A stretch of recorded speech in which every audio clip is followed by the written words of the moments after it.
There's something about the cry for a deliverer. Oh, come, deliverer,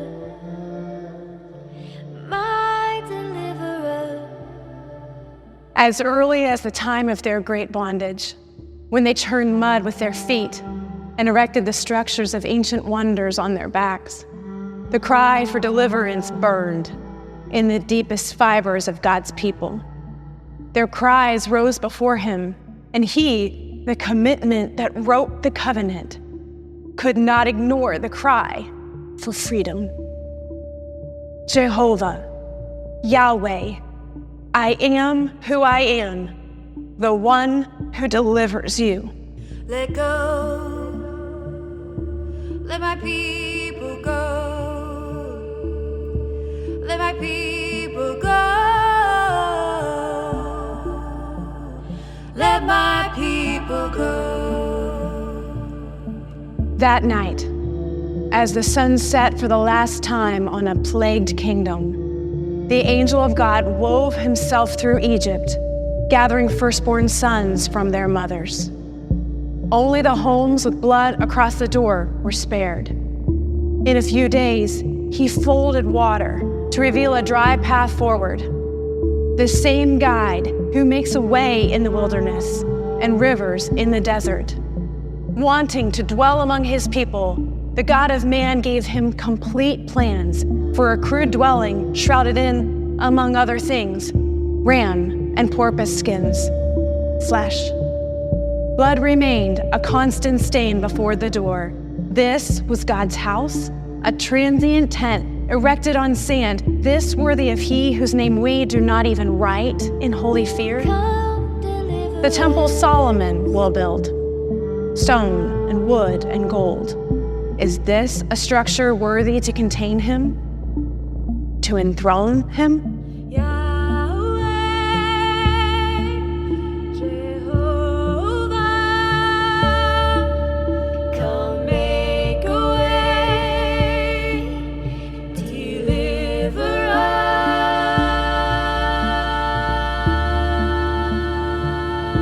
I am who I am. He who volunteers himself to ironclad covenants, speaks from burning bushes, topples cities with the sound waves of silent marchers. Wait, now a roar. He rains bread, floats axe heads, causes the sun to stand still, and considers the furnace a place of fellowship. He who writes the laws of nature suspends them without pause for the law of love. He mercifully rescues his rebellious people from their own decisions over and over, again and again. He looks upon them and sees himself. My deliverer is coming. He's coming.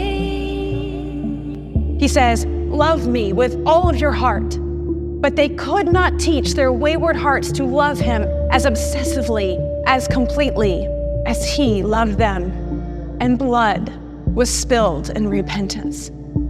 Atonement, yes, but it was chronically temporary. Lifeblood spilled, dried as a stain, erased by the rain. But his faith remained, convinced that his design of mankind was still good.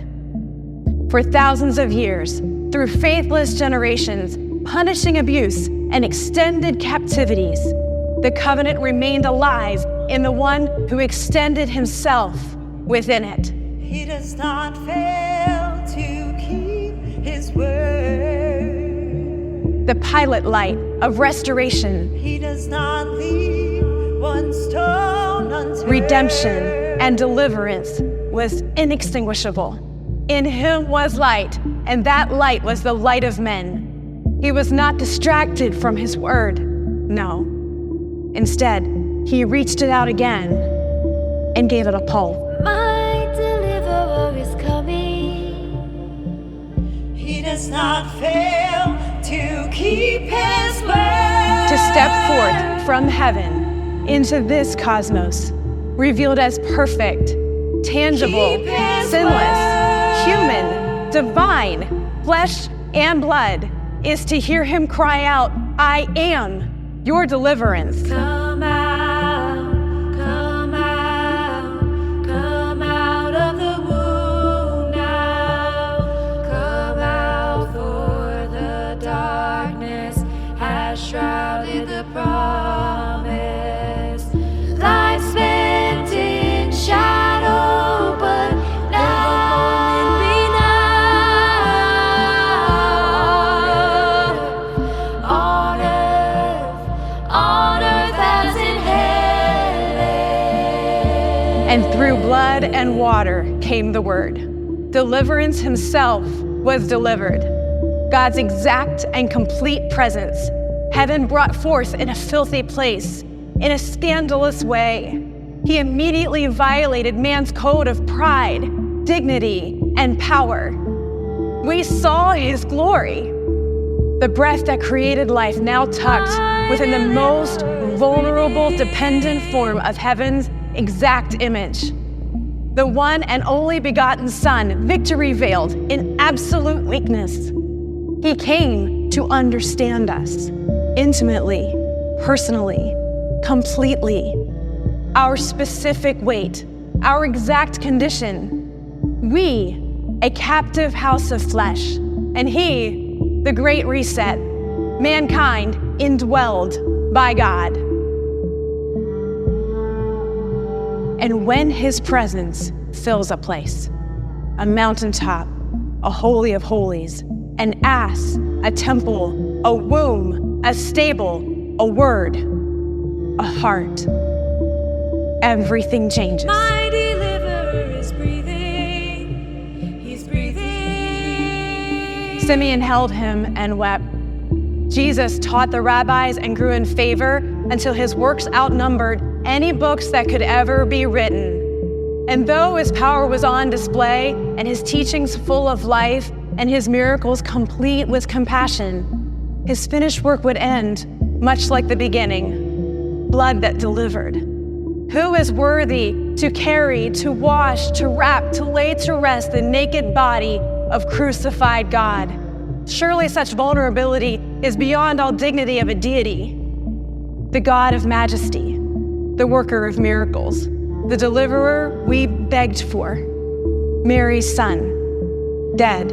My deliverance is rising. We saw it. It's rising. We will not leave this town untamed. Numb, silence, 3 days. It might as well have been 300 years. But a holy door stood hidden at the intersection of righteousness and sacrifice, and God ripped the veil from top to bottom. Weakness split apart to reveal the very cradle of grace made perfect. Atonement was now permanent and complete. The flesh-covered Holy of Holies, now forever enthroned in the beating hearts of God's sons and daughters. Come out, come out, come out of the womb now. Come out, come out, come out of the tomb now. Daybreak, earthquake, daybreak, nothing the same. Overcame death, over keys for my shame. Victory is my deliverer's name. The seed, the baby, that scrawny newborn wail, the blood and flesh, the indwelling, the revealing, the word, sprang up from the ashes of creation's broken vision. God and man within him came forth from the womb of the grave, and his work of deliverance is absolute. Who is like the Lord, who can sow in weeping but reap with rejoicing, who can transform total weakness into faultless might, who can, with a single breath, change everything. All are free when Jesus breathes. A single breath. All are free. That morning, in the defeated darkness of his temporary grave, yes, but earlier, All are free. a single gasp, while his new mother cried out, and that first small wail pierced the darkness. When Jesus breathes, all are free. There is freedom in the cry of the deliverer. Come now, All are free. come now. Jesus breathes. Daybreak, All are free. earthquake. Jesus breathes.